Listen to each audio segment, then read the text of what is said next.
felt like this is one way in which Islam can be glorified.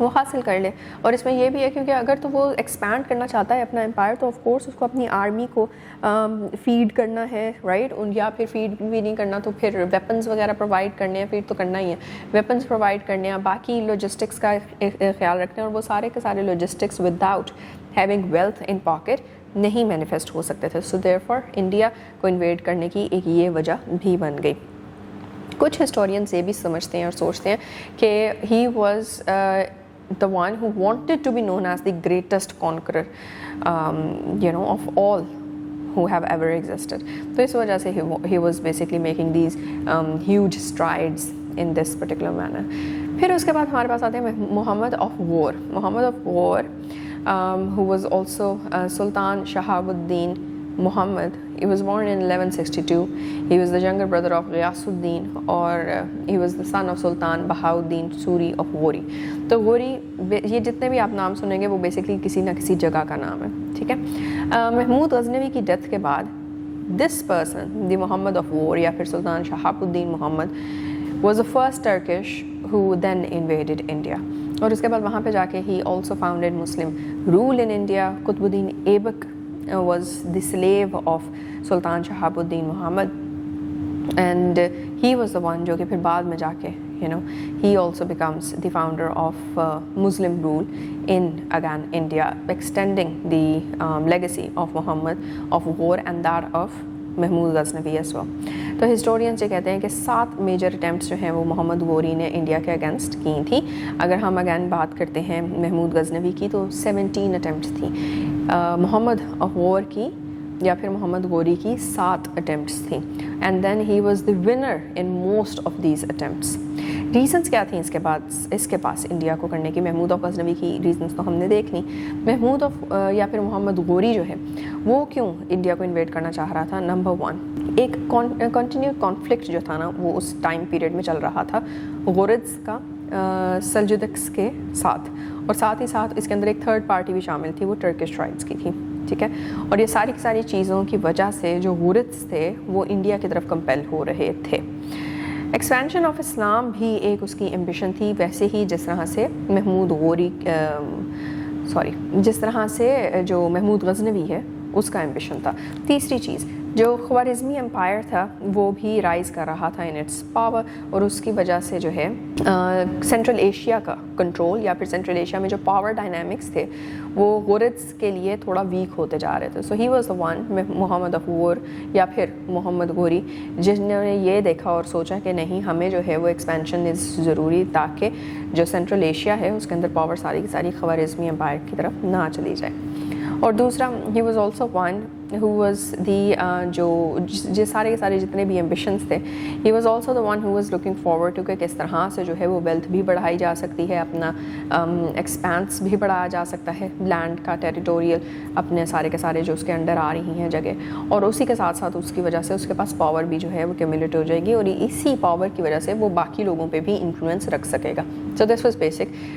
These were the basic reasons behind his various attempts to invade India. And with that, we're done with this particular part of the chapter. جی تو جناب سب سے پہلی چیز جو ہم نے clarify کی کہ دہلی سلطنت is not only one single empire جو کہ اسٹیبلش ہوا یا پھر سلطنت جو کہ اسٹیبلش ہوتی ہے, بلکہ it's actually a series of different dynasties جو کہ اسٹیبلش ہوتی ہے, اور ان کا جو بیسک پوائنٹ آف ایڈمنسٹریشن ہے, اوریجن آف ایڈمنسٹریشن ہے یا سینٹر ہے, جس طرح ہمارا اسلام آباد ہے فار انسٹنس, تو ان کا گورننگ پوائنٹ کیا تھا؟ دہلی. اس وجہ سے دہلی سلطنت ان کو کہا گیا. اور پھر ہم نے جو ہے وہ محمد غوری کے بارے میں پڑھا کہ ان کی کتنی انفلوئنس تھا اس پورے ٹائم پیریڈ میں, اور دوسری چیز جو ہے وہ ہم نے پڑھی تھی غزنوی کے بارے میں کہ ان کا کتنا جو ہے وہ انفلوئنس تھا اسی پرٹیکولر پیریڈ کے اندر. سو یا کیپ آن ریوائزنگ, ملتے ہیں in the next video with something more about this particular سلطنت. سو ٹیک کیئر اینڈ اللہ حافظ.